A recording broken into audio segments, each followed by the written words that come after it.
Mesdames, Messieurs, bonsoir et bienvenue sur Challenge. Je reçois ce soir le président de l'ACA, l'Association des céramistes algériens. La céramique, un secteur en attente de clarification après moult perturbations. On retrouve tout de suite notre invité. Monsef Boudelba, bonsoir et bienvenue sur Challenge. Vous êtes, je le disais, président de l'ACA, l'Association des céramistes algériens. Alors, ça n'est pas dit dans ce titre-là. Est-ce que vous regroupez les industriels et les importateurs ou non? Bien, nous sommes donc une association qui a été créée il y a une vingtaine d'années, dans laquelle j'étais moi-même membre fondateur à l'époque, parce que c'est un club des industriels de la céramique en Algérie. C'est-à-dire, nous sommes des sociétés de production. Voilà. Mais on a choisi ce titre-là parce qu'il y a toujours la possibilité d'inviter d'autres opérateurs qui ont un lien directement avec la céramique. Et c'est en fait le but de toute association qui veut défendre un secteur industriel ou commercial, c'est bien sûr de regrouper le maximum d'adhérents. Voilà. Y compris les importateurs? Oui, s'ils le souhaitent. Mais est-ce qu'ils y sont aujourd'hui? Non, ils ont leur propre association, totalement indépendante de la nôtre, mais nous communiquons parce que nous avons des choses ensemble, puisque nous sommes très attentifs à la réaction du marché.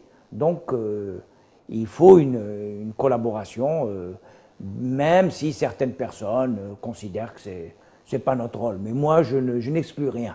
Je suis ouvert à toutes les propositions, si ce sont des propositions qui prennent en considération la sauvegarde de l'économie algérienne. Mais souvent, vos positions sont antagonistes. Oui, il y a des divergences au niveau disons, des intérêts, mais globalement, dans l'économie d'aujourd'hui, on ne peut pas avancer sur des positions rigides. Et il est important de voir ce qui se passe chez nos voisins, à l'extérieur, chez nos concurrents. Donc il faut avoir une vision ouverte des choses. Et ça permet aussi d'avoir des échanges sur l'état des lieux. Donc c'est important, quand on avance, pour pouvoir faire des bons diagnostics, c'est d'avoir le maximum d'informations. Donc il est important et primordial pour notre association d'avoir des contacts avec nos concurrents, que ce soit nos concurrents algériens, importateurs, ou les concurrents étrangers avec lesquels nous travaillons. Alors, ce marché, je le disais, comme d'autres, a été perturbé l'année dernière et même cette année. Mais en même temps, vous auriez dû vous satisfaire du fait qu'on ait un petit peu bloqué les importations, et même totalement à un moment donné. Oui, mais écoutez, l'ancien bureau, et à sa tête l'ancien président, auquel je voudrais rendre hommage, M. Zecchi, et qui a fait un travail remarquable dans ce sens, puisque nous avons travaillé dans le but de réduire les importations. Maintenant, l'interdiction, c'est une interdiction provisoire, parce qu'on ne peut pas fonctionner en économie avec des interdictions définitives. Ça n'existe pas. Les grandes puissances ne fonctionnent pas comme ça, et a priori les pays émergents ou les petites économies comme l'économie algérienne, c'est-à-dire qui ont un produit national brut qui n'est pas aussi important que les puissances. Donc ceci étant, en plus, le problème qui se pose en Algérie, c'est pas en fait l'ouverture ou la fermeture, c'est l'application de la loi. C'est-à-dire quand les autorités algériennes font des choses, il y a toujours une mauvaise application, une mauvaise interprétation des règles du jeu. Et nous sommes en plein dedans. Je m'explique. Au mois de janvier, il y a eu ce qu'on appelle une action d'interdire provisoirement l'importation d'un certain nombre de produits. Et malheureusement, pour rejoindre ce que je vous disais tout à l'heure, encore une fois, nous nous sommes retrouvés au même titre que les produits finis, c'est-à-dire les produits de ce qu'on appelle la revente en l'état, ce qui n'est pas du tout notre cas. Nous sommes des industriels qui rentrons normalement avec une tutelle qui est directement le ministère de l'Industrie, puisque nous importons des intrants, c'est-à-dire de la matière première, pour la transformation et le fonctionnement de nos usines. Donc là aussi, même dans l'application des lois qui ont été faites récemment pour protéger notre économie, il y a eu ce qu'on appelle une confusion au niveau des positions tarifaires, au niveau de la compréhension et de la sauvegarde de notre économie. Voilà. D'accord. Alors où on en est? Je sais qu'après la mise en place de ces quotas à l'importation, les intrants, il y a des produits, il y a des intrants sur lesquels vous vous êtes battu pour qu'ils puissent être retirés de la liste des produits bloqués. Oui. Parce que vous ne pouviez pas fonctionner. Cela veut dire qu'en Algérie, nous ne disposons pas de tous les intrants, évidemment. Écoutez, nous avons été, disons, surpris d'abord par cette décision d'interdiction provisoire des matières premières. On a été un petit peu pris à court. On ne s'attendait pas. On n'a pas participé à des concertations, ni des négociations, ni nous avons été invités. Pour cela, nous avons été invités, consultés, préparer des documents, fournis d'un travail de notre association pour l'interdiction ou, pour vous rejoindre, l'introduction des quotas pour l'importation des matières finies, c'est-à-dire la concurrence directe de l'étranger.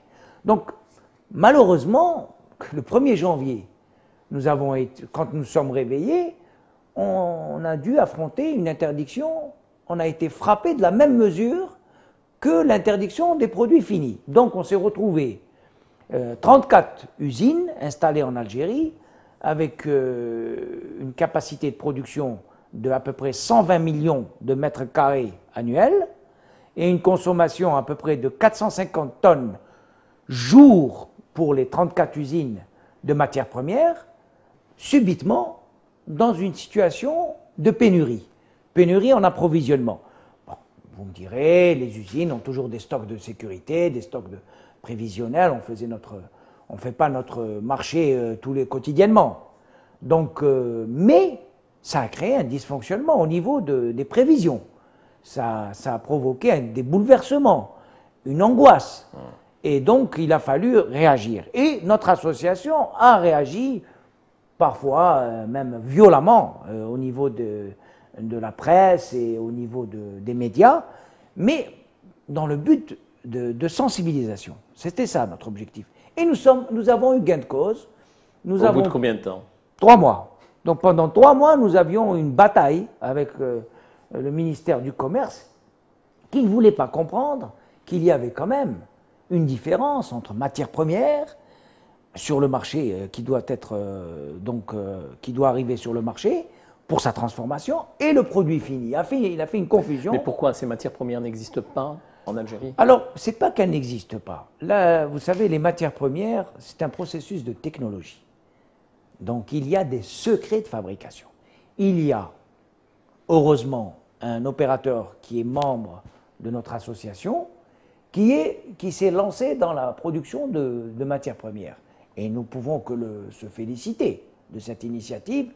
Et nous, en tant qu'association, nous souhaitons que d'autres se mettent à faire la même chose. Parce que, en fait, l'objectif principal de toute personne consciente de la situation économique de l'Algérie, c'est d'aller vers une intégration.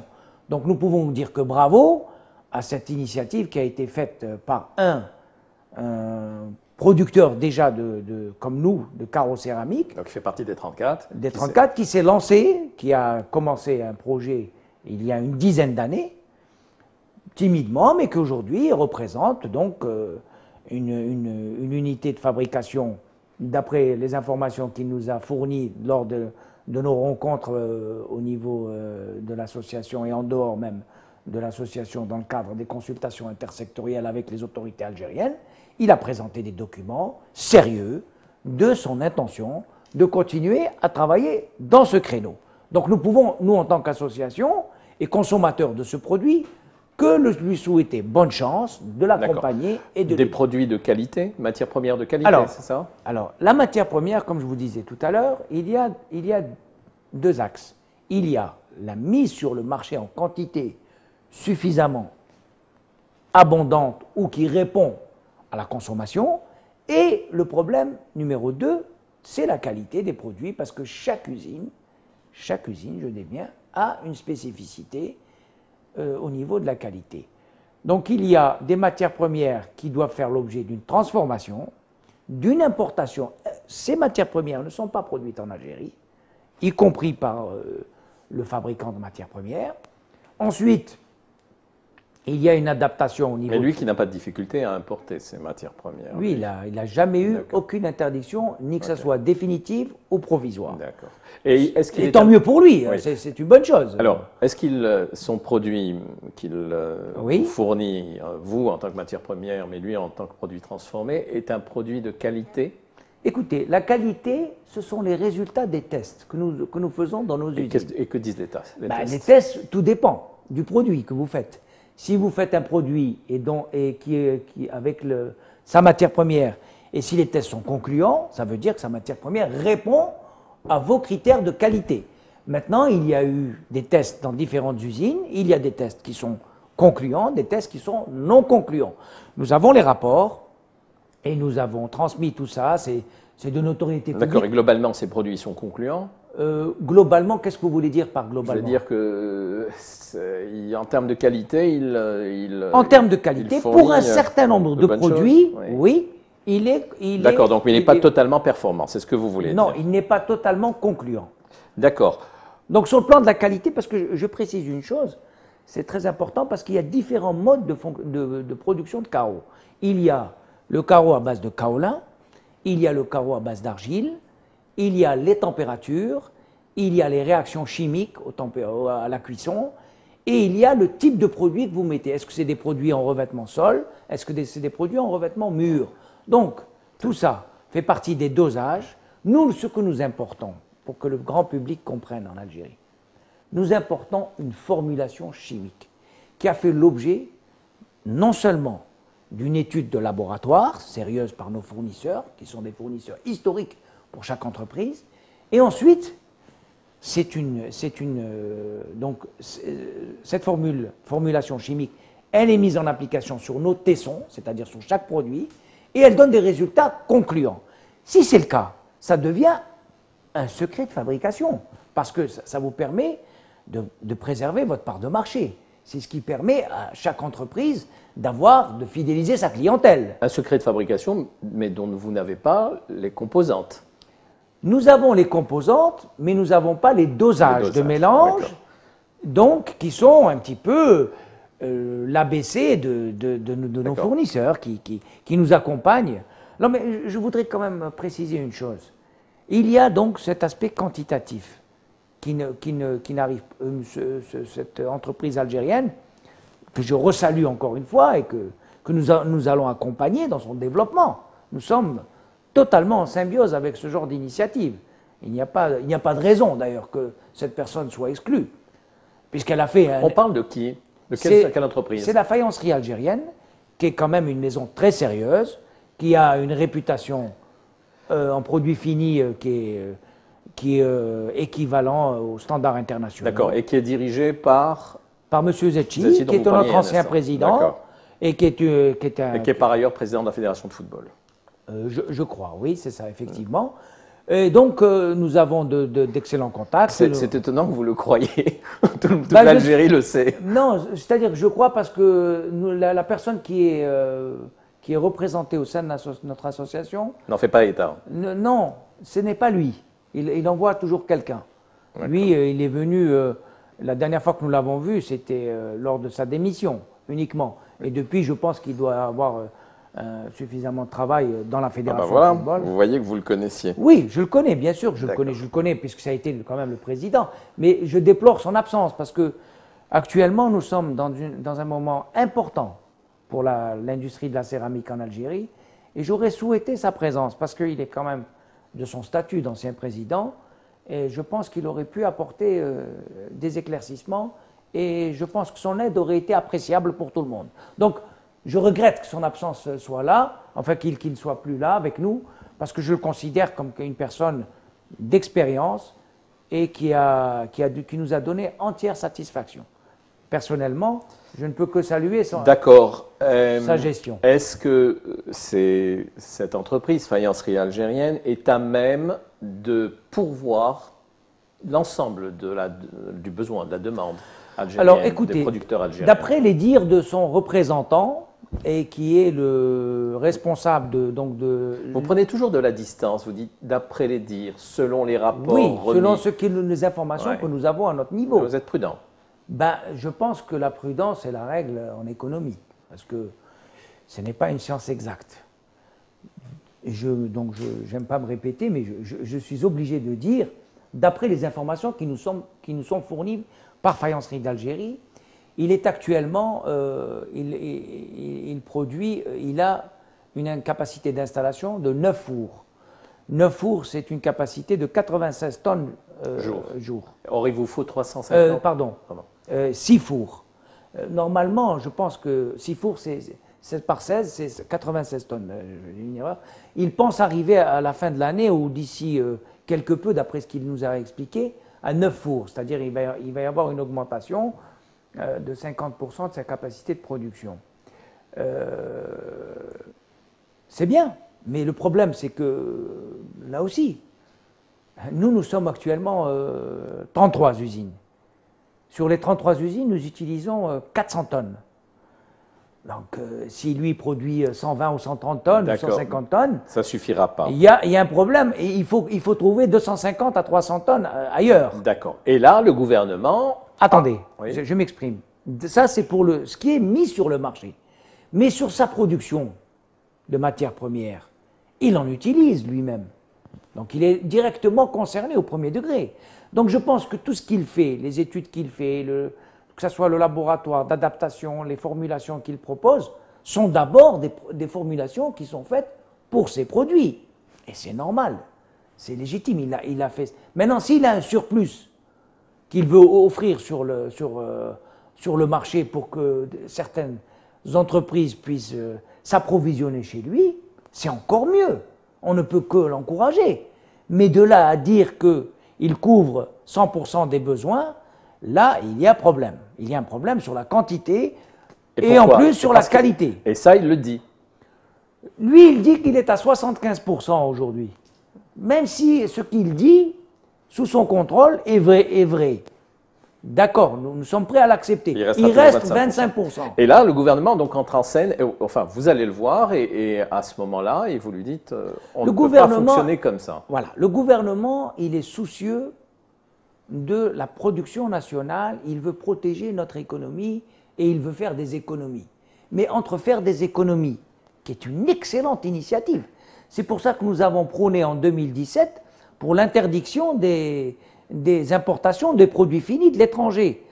Nous avons fait un travail remarquable et encore une fois, je salue la détermination de M. Zetchi sur ce dossier qui a abouti à l'interdiction. Malheureusement, c'est une interdiction qui a fait par la suite l'objet d'un système de quotas. Là, on parle des produits finis. Des produits finis qui a fait eux-mêmes l'objet d'un système de quotas et qui ont bénéficié de ce qu'on appelle le contingent, qui est le montant qui a été alloué en 2017 pour l'année 2018, qui a été bloqué par le ministère du Commerce, bien sûr en coordination avec le ministère des Finances, et le double, je dis bien le double, le montant est le double de celui qui a été alloué qui est le double de la consommation des matières premières qui a été, le chiffre a été donné par le CNIS des douanes algériennes.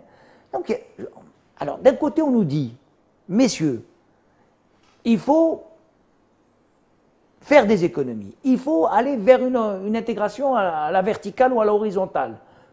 Il faut essayer de vous lancer dans ce créneau pour intégrer votre production nationale et votre production industrielle. C'est très bien, mais là aussi, il y a un problème avec les chiffres. Les chiffres qui ont été approuvés par le gouvernement ne prennent pas en considération les véritables besoins de l'industrie de la céramique. Un, deux, et chacun son métier. Et on ne peut pas demander à un coupeur de bois, un exploitant d'une forêt amazonienne, de préparer du bois en matière première, les différentes qualités de bois, et un fabricant de meubles.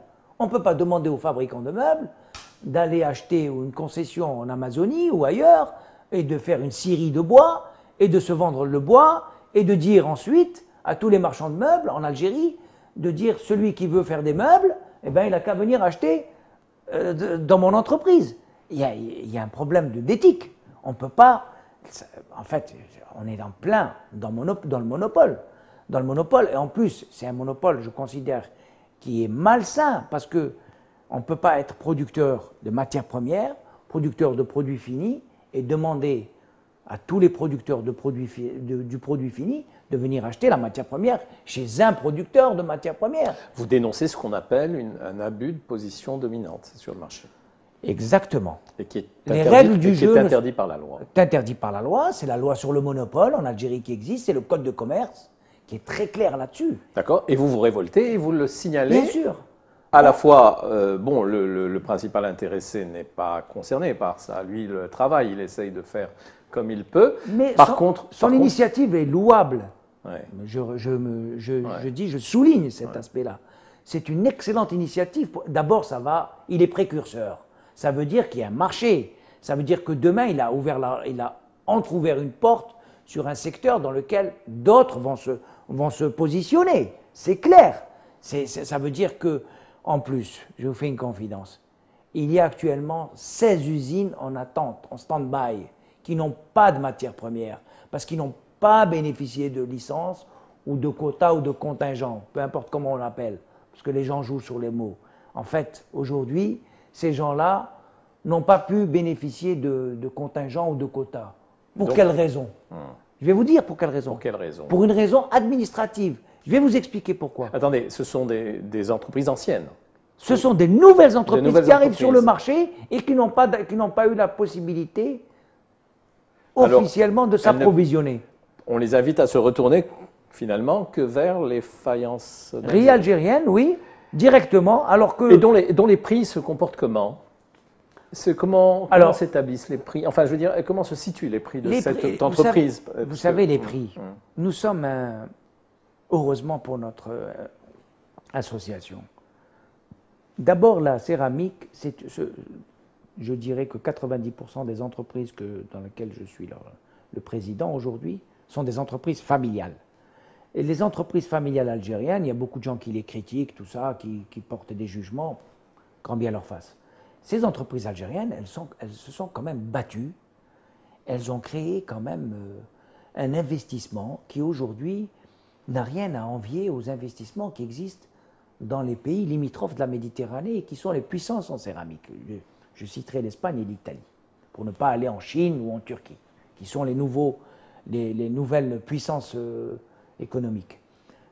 Mais ce que nous avons fait est un travail remarquable, je m'exprime.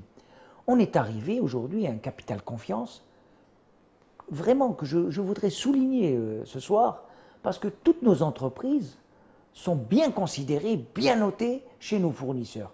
Nous sommes passés de mise en place d'accréditifs au niveau bancaire à des remises documentaires de 90 jours à 120 jours. Oui, le sérieux dans la relation commerciale, c'est important, mais... Nous sommes aujourd'hui, le secteur de la céramique algérienne est considéré, que ce soit en Espagne ou en Italie... Oui, mais est-ce que vos produits ont la même reconnaissance chez le consommateur algérien? Écoutez, je vous invite, avec vos caméras, à faire le tour de nos usines. Et je serai là pour vous accompagner. Quand vous voulez, venez voir. Venez voir. Nous sommes actuellement en plein boom. Nous sommes en plein décollage. Pour la simple raison que le gouvernement algérien, l'année dernière, dès janvier 2017, a donné des instructions. Le ministère de l'Habitat, le président de la République, a demandé que les entreprises algériennes soient favorisées sur les marchés. Nous avons une possibilité de nous développer, de maîtriser ce transfert de technologie. Et pourquoi nous sommes un peu révoltés? Parce que nous avons la possibilité, dans notre association et dans notre secteur, véritablement de commencer à exporter. Parce que nos produits, vraiment, et je le dis en toute modestie, et pour l'ensemble de toutes nos usines, ce sont des produits qui respectent les critères des standards internationaux. Nous avons les meilleurs équipements. Toutes les usines ont acheté des équipements neufs, Vous savez, il y a 2 ou 3 constructeurs de machines pour la céramique. Elles sont connues. Je peux citer les noms ou ne pas citer les noms parce que. Mais toutes nos usines algériennes. Elles sont de quelles origines? Italiennes. Italiennes et pour des équipements complémentaires d'Espagne. Mais disons que toutes nos usines algériennes ont les mêmes fournisseurs. C'est une référence. D'accord. Alors, juste un mot sur l'exportation. Aujourd'hui, est-ce qu'on exporte? Oui, il y a des tentatives. Finie. Oui, il y a des tentatives. Mais là aussi, il faudrait que le gouvernement algérien comprenne. Il faut mettre en place un système d'export. C'est un système. Les pays qui exportent la matière première, ils ont un système d'accompagnement. Et il y a un environnement d'export. Un environnement d'export, c'est quoi? C'est la banque, l'assurance et les facilités administratives. Voilà les 3 critères. Si vous avez une banque algérienne qui est déjà installée pignon sur rue en Afrique et au Moyen-Orient, sur lequel vous pouvez être payé, si vous avez les sociétés d'assurance qui vous accompagnent jusqu'aux clients et aux destinataires, et vous êtes garanti du paiement et de la sécurisation de votre matériel qui arrive à bon port, dans les normes internationales. Et si le dernier point, qui est le point algéro-algérien, et qui est quand même important, si vous avez toutes les facilités douanières et administratives pour embarquer votre marchandise, que ce soit par fret aérien ou par bateau, rapidement, avec un contrôle a posteriori ou douanier par la suite, une régularisation des documents, mais dès que vous avez un marché, vous avez la possibilité de l'honorer rapidement, c'est ça l'export. Et ça ne peut être fait qu'avec les autorités gouvernementales. Et ça n'est pas bien fait aujourd'hui. C'est pas que ça n'est pas bien fait. Au niveau du discours, c'est bien fait. C'est son application, encore une fois. Le discours y est, la volonté. Et ça décourage alors? Ça finit par décourager? Ça ne décourage pas parce que quand on obtient un marché avec un client à l'extérieur et qu'on pose le problème, que ce soit au ministère du Commerce ou au ministère de l'Industrie, il y a une réaction, il y a un enthousiasme. Mais c'est les dysfonctionnements des institutions. D'accord. Voilà. Vous arrivez par exemple à l'aéroport, s'il est 16 h, ils vous disent monsieur, on ferme, on ne prend pas votre déclaration, on va vous mettre votre matériel en attente. Et ça, c'est ce qui est plus difficile à réparer. C'est culturel. Ben, ça, c'est la gestion des ports et des aéroports qui devrait faire l'objet d'un. Un serrage de vis. Non, se pencher, non, pas un serrage de vis.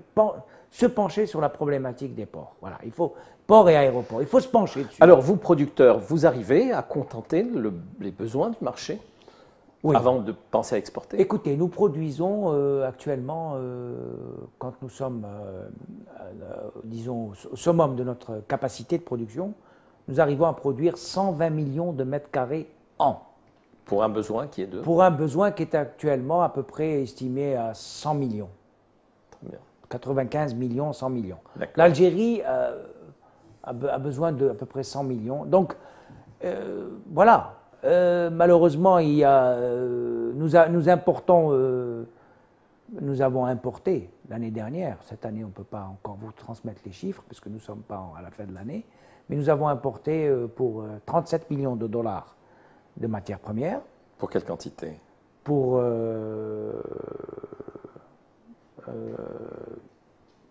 à peu près, donc, pour une consommation de, actuellement, le chiffre qui a été retenu, 400 tonnes jour. Donc, nous avons besoin de 1,2 kg. Donc, vous êtes au même niveau. Oui. Nous avons à peu près 1,2 kg de matière première pour 1 mètre carré.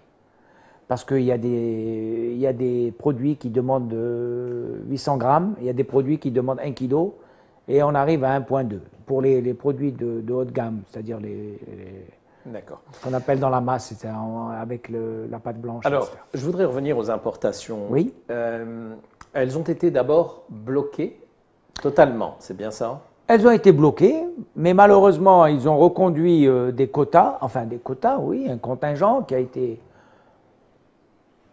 autorisé pour quelques mois. Sous type de licence. Pour quelques mois. Ils ont donné des licences. Là aussi, moi je connais quelques importateurs qui se sont plaints de la sélection pour pouvoir disposer des licences. Bon, ils se défendent très bien. Ils n'ont pas besoin de nous, ils n'ont pas besoin d'avocats. Mais je sais pertinemment, j'ai eu des échos, j'en connais quelques-uns, parce que ce sont nos rôle, clients. C'est votre rôle. Non, ce sont nos clients. Donc je suis attentif à leurs revendications. Donc ils me font part de leurs informations.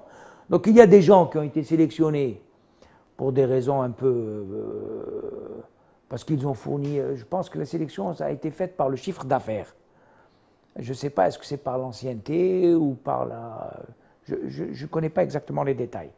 Je pense que ça a été fait par le chiffre d'affaires qui a été déposé au niveau des impôts et par les importations qui ont été faites par la même personne physique ou morale par les douanes, les chiffres qui ont été fournis par les douanes. Donc, voilà. Donc, ils ont quand même bénéficié cette année, en 2018, une reconduction de 70 millions de dollars de licences. Donc, le double. Oui, le double. Et qui ont été prorogés jusqu'à la fin du mois d'août. Parce qu'il y a eu des gens qui n'ont pas eu le temps d'acheter. Donc, ceux qui ont été bénéficiaires de ces licences d'importation n'ont pas pu réaliser à 100% leur programme d'importation. Donc, ils auront prorogé ces fameuses licences ou programmes d'importation jusqu'à la fin août. Bon.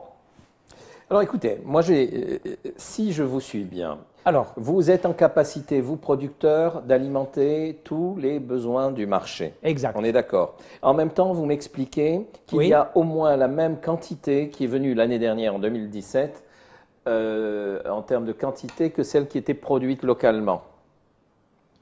Quantité de quoi? De produits finis, de céramique. Bah, le double. Cette année, le double, mais l'année dernière... L'année dernière aussi le double, puisque nous avons les chiffres de 2017. Alors, on a importé le double. Ça veut dire l'Algérie. Ça veut dire qu'on se retrouve par rapport aux besoins du marché avec un surplus du double. Exact. Mais attendez, il faudrait que vous compreniez. Nous, notre clientèle, c'est les programmes de logement. Les importations, aujourd'hui, disons 90% des importations, les bénéficiaires sont les autoconstructions et ce qu'on appelle les constructions dites pointues. Les hôtels 5 étoiles, les réalisations touristiques, certains produits, par exemple ce qu'on appelle les produits anti-acides, pour le revêtement anti-acide pour certaines structures, pour certains sols de certaines usines, produits pharmaceutiques, chimiques, etc., limonaderie. Là où il y a beaucoup d'agroalimentaire aussi, où il faut des conditions d'hygiène un peu particulières, il y a donc une importation qui est obligatoire. C'est pour ça que moi, au départ, je vous ai dit, la fermeture rigide, la décision... C'est pas bon. Non, c'est pas bon. En plus, nous, la fenêtre, il faut réguler en fait l'importation selon les besoins spécifiques. On importe... Oui. Alors, je voudrais juste vous montrer la photo d'un personnage que vous allez voir ici à l'écran et derrière vous. Voilà, vous connaissez ce personnage? Non, ça ne me dit rien du tout. Il s'appelle Pedro Riaza, c'est le secrétaire général de l'ACER, l'association des producteurs espagnols. Donc c'est quelqu'un qui a été, lui et les membres de son association, qui ont été très touchés par l'arrêt brutal des importations. Parce que cette histoire de brutalité aussi, c'est un autre qualificatif de nos décisions. Parce que, bon, on a une relation depuis des années avec l'Espagne qui consistait donc à importer. Et puis, il y a eu un arrêt très brutal. Et donc, ils s'en sont plaints. Bon, écoutez, moi, je vais vous expliquer une chose. En Espagne, ce monsieur que j'ai rencontré qu'une seule fois, c'est pour ça que je ne l'ai pas reconnu depuis que je suis président. Je l'ai rencontré à Sevilla. Si vous ne vous souvenez pas de la fonction de monsieur Zecchi, à plus forte raison, vous ne vous souviendrez pas. Je connais M. Zecchi dans notre association. Maintenant, ce qu'il fait au football, c'est son problème. C'est un problème, je n'ai pas à m'exprimer là-dessus. C'est son choix, il sait ce qu'il fait. Moi, je ne suis pas un président d'une association sportive. Très bien. Donc, d'ailleurs, je déplore son absence dans notre association.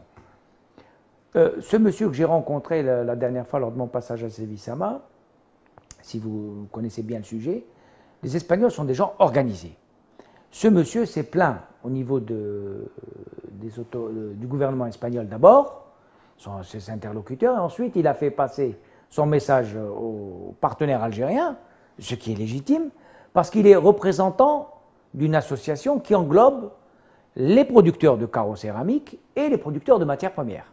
Donc lui, il chapeaute, disons, les deux secteurs névralgiques de l'Espagne, de la céramique. Bien, qu'est-ce qui s'est passé avec l'Espagne? Eh bien, il s'est passé exactement ce qui s'est passé avec nous. C'est-à-dire, ils ont été pris à découvert, à dépourvu, ils ont été informés pratiquement, bon, ils ont sûrement eu des informations au préalable que ça allait se faire, mais ils n'ont pas eu l'information dans le détail, disons, de ce qui s'est passé. Bon, moi En tout cas, cet homme est quelqu'un de puissant. Oui. Il représente donc une force industrielle Oui. très importante et qui a réussi à faire pression sur son gouvernement. Est-ce que le retour à l'importation n'est pas dû maintenant à des pressions politiques internationales? Comment? Parce que le gouvernement est obligé, peut-être tenu de composer avec... Quand on fait du commerce international, et l'Algérie est un pays, vous savez, tout dépend comment on voit l'Algérie, sous quel angle.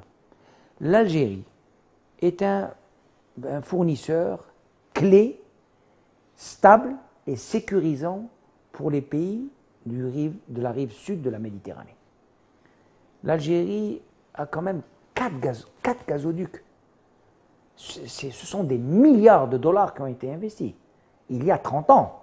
Ça date pas d'hier.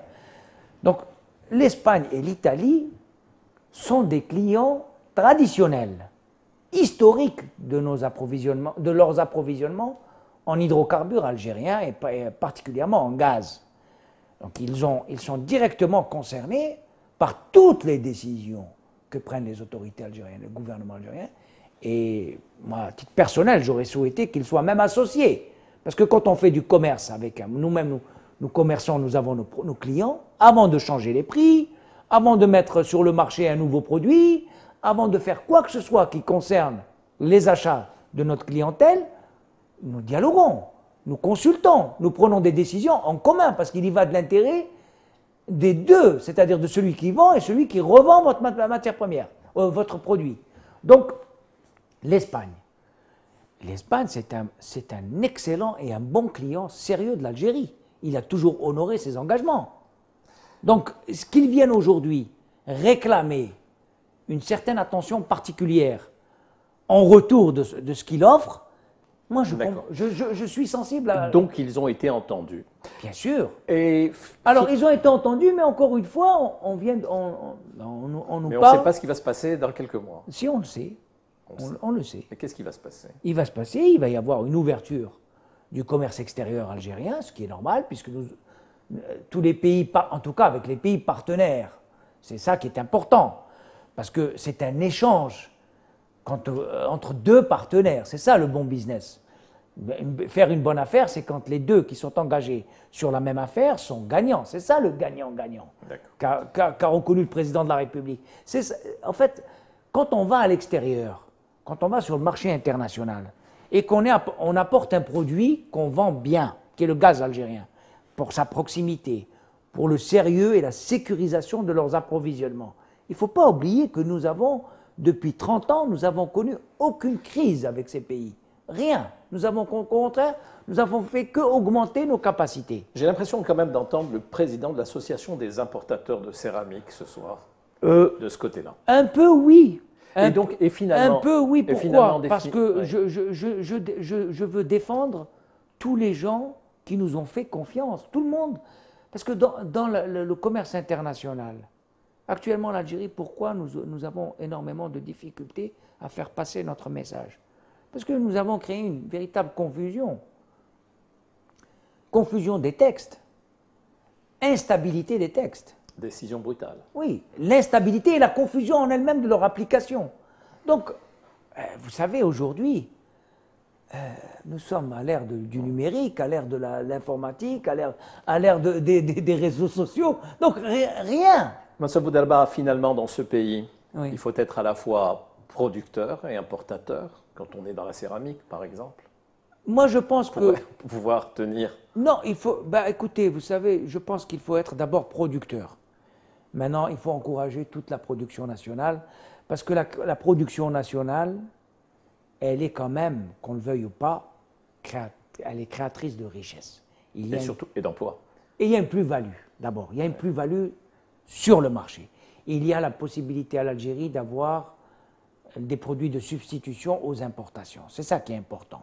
On ne peut pas, au même titre, défendre les importations que la production nationale. Ce n'est pas vrai. Ce n'est pas mon discours ce soir. La production nationale doit être la priorité des priorités.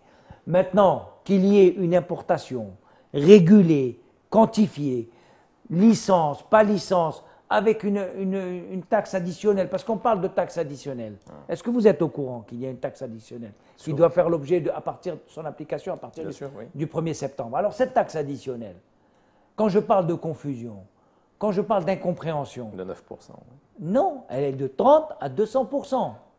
Et sur la céramique? Eh bien, on ne sait pas. Voilà où est la confusion. Sur la céramique, ce sont des négociations qui ont été faites avec le ministère du Commerce, intersectorielles de chaque industrie, le plastique, la céramique, etc., les arômes. Donc, et là, encore une fois, pourquoi j'insiste sur le mot confusion? Oui. Parce qu'il y a, encore une fois, l'amalgame entre produits finis et matières premières. Alors, si nous sommes imposés, si nous rentrons dans le cadre de l'imposition de cette taxe qu'on appelle… C'est votre nouveau combat aujourd'hui, oui, cette taxe. Oui, qu'on appelle la DAPS. Alors, c'est un droit additionnel encore de protection provisoire, très bien, de sauvegarde provisoire.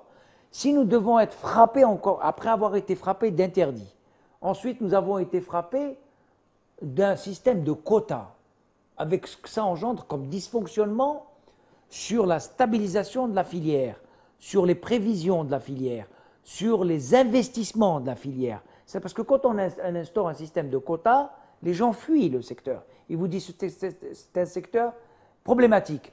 Et en économie, dès que le secteur est déclaré problématique, les gens fuient de ce secteur. Alors que c'était un secteur… Et un système de ségrégation aussi à l'importation des matières premières. C'est ça, c'est-à-dire le quota. Ça veut dire le quota. Qu'est-ce que ça veut dire, en plus, dans les quotas… Non, parce qu'on n'autorise pas tout le monde à acheter. Non seulement on n'autorise pas tout le monde, et ce qui est très important, M. Alalouche, c'est surtout que ceux qui ont bénéficié donc, de ce système de quotas, ils ont été considérés, ce ne sont pas leurs besoins prévisionnels qui ont été pris en considération pour l'année 2018. Ce sont les quotas de matières premières qu'ils ont consommés en 2017 qui ont été reconduits. C'est ça l'erreur, la discrimination. La discrimination. Voilà, la discrimination, c'est… Alors, on nous fait participer à des réunions. On nous demande de fournir des informations très pointilleuses, très précises sur le fonctionnement de nos usines, sur les quantités et la qualité de ce que nous produisons et ce que nous importons. Et puis ensuite, la décision est une décision administrative.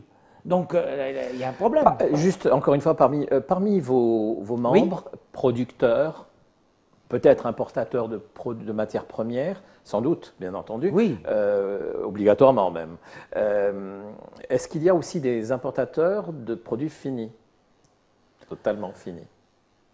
Non. Non. Pour la simple raison que je vous ramène à ce que je vous ai dit tout à l'heure, je vous renvoie à ce que j'ai dit tout à l'heure, il y a le secret de fabrication. Et ça, c'est la formulation qui existe dans l'industrie agroalimentaire, dans l'industrie chimique. Il y a un procédé qui est maintenu.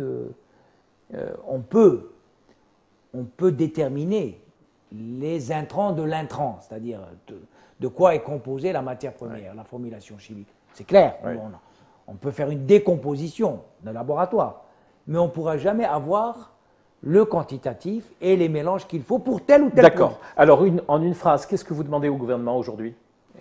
Ce que nous demandons, c'est de nous accompagner, d'abord de bien nous comprendre. Nous sommes, comme je vous ai dit tout à l'heure, producteurs de produits que nous mettons sur le marché, avec la création de richesses, avec le transfert de technologie, rapidement, avec la confiance, avec la création d'emplois, puisque vous parlez de création d'emplois. Nous sommes une filière qui produisons 2,7 milliards de dollars sur le PNB. D'accord. Ce que vous demandez? Ce que nous demandons est très simple. Laissez-nous nous consolider, travailler sereinement. Faites-nous confiance, vous ne serez pas déçus.